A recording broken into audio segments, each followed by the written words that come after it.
আসসালামু আলাইকুম। Welcome back to my channel cooking and travelling life. আশা করছি সবাই ভালো আছেন। আজকে আপনাদের সাথে শেয়ার করব খুবই মজাদার একটি চাইনিজ রেসিপি। এই রেসিপিটা আপনারা পোলাও, ফ্রাইড রাইস, চাউমিনের সাথে খুব ইজিলি আপনারা খেতে পারেন। খেতে অসম্ভব টেস্টি এই চিংড়ি ক্যাপসিকামের রেসিপিটি আশা করব আপনাদের ভালো লাগবে।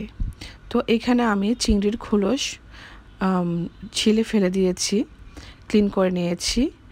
তারপরে ভালোভাবে ক্লিন করে আমি এখানে সয়া সস দিয়ে দিয়েছি 2 চামচ, লবণ সামান্য, কারণ যেহেতু আমি সয়া সস দিয়েছি তাই লবণটা কম দিতে হবে। ময়দা দিচ্ছি আমি 2 টেবিল চামচ, 2 কিংবা 3 টেবিল চামচ দিলেই হবে। আর দিচ্ছি ম্যাগি ম্যাজিক মশলা। এইগুলো দিয়ে আমি ভালোভাবে মিশিয়ে নিব। ম্যাগি ম্যাজিক মশলাটা দিলে কিন্তু এই টেস্টটা কিন্তু আরও দ্বিগুণ বেড়ে যায়। তো এইটা আমি হাতের সাহায্যে ভালোভাবে মিশিয়ে 10 মিনিট ঢেকে রাখবো। এখানে আমি ক্যাপসিকাম কিউব করে নিয়েছি, পেঁয়াজ কিউব করে নিয়েছি, কাঁচামরিচ নিয়েছি, টমেটো নিয়েছি। তো আমার ঢেকে রাখা চিংড়িগুলো এখন আমি ফ্রাই করে নিচ্ছি গরম তেলে। খুব বেশি ফ্রাই করে নেবেন না, এতে করে চিংড়িগুলো কিন্তু হার্ড হয়ে যেতে পারে।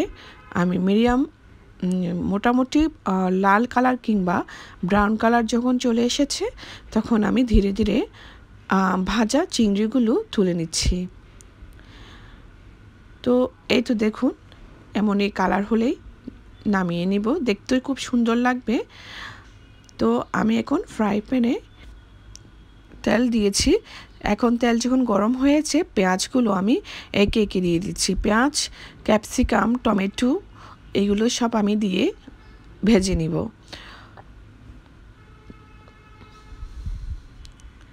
ধীরে ধীরে ভেজে নিতে হবে। তো আমি দিয়ে দিলাম 1 টেবিল চামচ সয়া সস। তো দিয়েও আবারও নাড়াচাড়া করে নিচ্ছি। ক্যাপসিকামটা মোটামুটি নরম হয়ে আসলে, খুব বেশি নরম না, মোটামুটি একটা মাঝারি আছে নরম হয়ে আসলেই তারপর আস্তে ধীরে দিয়ে দেব আমি চিংড়িগুলো। এখন দিয়ে দিচ্ছি টমেটো কেচাপ। 3 থেকে 4 টেবিল চামচের মতো আমি এখানে টমেটো কেচাপ দিয়েছি।